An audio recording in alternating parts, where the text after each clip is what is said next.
അക്ഷയ, ഈ new year സെലിബ്രേഷന്റെ കാര്യത്തിലായിക്കോട്ടെ, ഏത് ആഘോഷത്തിന്റെ കാര്യത്തിലും കോഴിക്കോട് ഒട്ടും മോശമല്ല. അത് അക്ഷയക്ക് നന്നായിട്ട് അറിയാം എന്നാണ് ഞാൻ മനസ്സിലാക്കുന്നത്. ഇവിടെ അങ്ങനെ പ്രീ പ്ലാൻഡ് പരിപാടികളൊന്നും ഈ കോഴിക്കോട് ബീച്ചിൽ ഉണ്ടാവാറില്ല. പക്ഷേ ഒരു ആഘോഷമുണ്ടെങ്കിൽ ആളുകളെല്ലാം ഒത്തുകൂടി വേറെ ലെവലാക്കുന്ന, വേറെ വൈബാക്കുന്ന ഒരു രീതിയാണ് കോഴിക്കോട്ടേത്. നേരത്തെ ചോദിച്ച ആളെൻ്റെ കൂടെയുണ്ട്. ഹസിൽ എന്നാണ് പേര്, കോഴിക്കോട്ടുകാരനാണ്. ഞാൻ ഇവിടെ നിൽക്കുന്നത് കണ്ടപ്പോഴേ എനിക്കൊരു പാട്ട് പാടണം, എന്നെ കൂടെ വീഡിയോ എടുക്കുമോ എന്നൊക്കെ ചോദിച്ച് എൻ്റെ അടുത്ത് വന്ന ആളാണ്. എന്താ പേരെന്ന് പറഞ്ഞു കൊടുക്കുക? ഹസിൽ. എവിടെ സ്ഥലം? കോഴിക്കോട്. കോഴിക്കോട് കിണാശ്ശേരിയിൽ എൻ്റെ വീട്. ഇപ്പോ അവിടെ നിന്ന് ഞാൻ പറഞ്ഞല്ലോ, ഇവിടെ ഇപ്പൊ തിരക്കില്ല. 11 മണിക്ക് ഇവിടെ ഫുൾ ഓണാവും. ഫുൾ വൈബായിരിക്കും. Full vibe.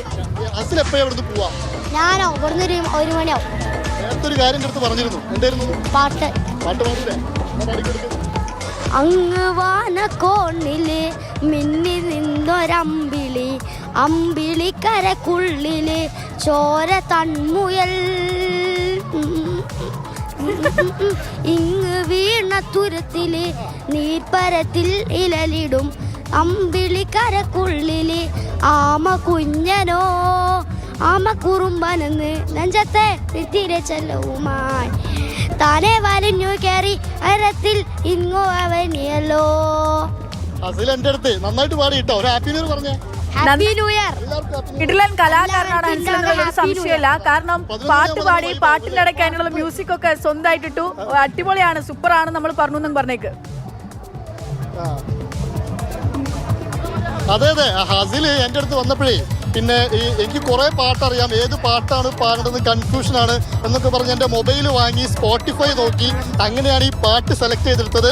അതിന് സൂപ്പറാണ്. 11 മണി വരെ ഇവിടെ ഉണ്ടാവും, 12 മണി വരെ ഇവിടെ ഉണ്ടാവും. അതിന്റെ ഉപ്പ ഗൾഫിലല്ലേ? ഇവിടെ ഉണ്ട്. കണ്ടോ? ഉപ്പയുണ്ടോ ഇവിടെ? ഉപ്പ പറഞ്ഞിട്ടാണോ ഇവിടെ വന്നേ? ഓക്കെ, അതാണ് ഹസിൽ വേറെ ലെവലാണ് എന്നാണ് അർത്ഥം.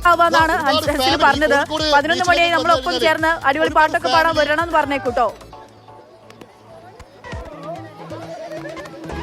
തീർച്ചയായിട്ടും അങ്ങനെ ഒരുപാട് കലാകാരന്മാർ കോഴിക്കോടുണ്ട്. നേരത്തെ നമ്മൾ മറ്റൊരു പാട്ട് ഇതുപോലെ തന്നെ വേറൊരു ഇക്കാക്ക ഒരു പാട്ട് പാടുന്നത് നമ്മൾ കേട്ടിരുന്നു. കുറെ കൂടെ ഫാമിലി എൻജോയ് ചെയ്യാൻ, ആഘോഷിക്കാനൊക്കെ എത്തുന്ന ഇടമാണ് കോഴിക്കോട് എന്ന് നമുക്കറിയാം. അതിന് പ്രത്യേക പറ്റിയ സ്പോട്ടുകൾ ഈ കോഴിക്കോട് ഉണ്ട് എന്നുള്ളത് കൂടിയാണ്. നിങ്ങളൊക്കെ എവിടുന്നാ വരുന്നത്? ഇത് സ്ഥിരമായിട്ട് ഇങ്ങനെ ഇവിടെ വന്നിരിക്കാറുണ്ടോ? ഞങ്ങൾ ഇവിടെ പഠിക്കുകയാണ്. അപ്പൊ എന്റർടൈൻമെന്റ് കൂടെ വന്ന പരിപാടിയൊക്കെ ഉണ്ടാവും. പരിപാടി അറിയില്ല, ആളുകളിലൊക്കെ പരിപാടി പോകുന്നില്ല. അവിടെ ഒന്നും പോകുന്നില്ല. നമുക്ക് അതിന്റെ വലിയ ആഗ്രഹമൊന്നുമില്ല. എൻജോയ് ചെയ്ത് അല്ലേ, പാട്ടൊക്കെ പാടി, അതേ ഉള്ളൂ. എന്താണ് നല്ല വൈബല്ല ഇവിടെ. നമ്മളെ ഫാമിലിയിലൊക്കെ എല്ലാവരും ഇവിടെ വന്നിരിക്കുന്നു. എവിടെ? നമ്മളൊരു ഒരു ഊട്ടിക്കാരനുണ്ടായിരുന്നു. അതായത് ഒരു ഊട്ടിയിൽ നിന്ന് പിന്നെ ഇവിടെ കോഴിക്കോട്ടേക്ക് ഇത് ആഘോഷിക്കാൻ, ന്യൂ ഇയർ ആഘോഷിക്കാൻ വന്ന ഒരാളുണ്ടായിരുന്നു. അയാളോട് ഞാൻ സംസാരിച്ച സമയത്ത് പറഞ്ഞത് 7 മണിയാകുമ്പോൾ ഊട്ടിയിൽ ആഘോഷമൊന്നും ഉണ്ടാവില്ല, എല്ലാവരും വീടുകളിലേക്ക് പോകും, ആരും ഇവിടെ ഉണ്ടാവില്ല എന്നൊക്കെയാണ് പറഞ്ഞത്. അങ്ങനെ ആലപ്പുഴയിൽ നിന്ന്, കാസർഗോഡ് നിന്ന്, മറ്റു ജില്ലകളിൽ നിന്നൊക്കെ ഒരുപാട് ആളുകൾ എത്തിയിട്ടുണ്ട്. ഇതെന്താണ് പേരെന്താ? മോളെ പേരെന്താ? പാട്ട് പാടുന്നു. ശരി, എല്ലാവരും തലയിലൊക്കെ വർണ്ണാഭമായി ലൈറ്റൊക്കെ തെളിയിച്ചിട്ടുള്ള പാവയൊക്കെ വെച്ചുകൊണ്ട് അവിടെ ഇങ്ങനെ നിൽക്കുകയാണ്. എന്തായാലും ഇംതിയാസ് സൂചിപ്പിച്ച പോലെ കോഴിക്കോട് ബീച്ച് ഇപ്പോൾ കുറേ കാലമായിട്ട് നേരം പുലർന്നാലും 2-3 മണിയായാലും അവിടെ ഇങ്ങനെ സജീവമാണ്.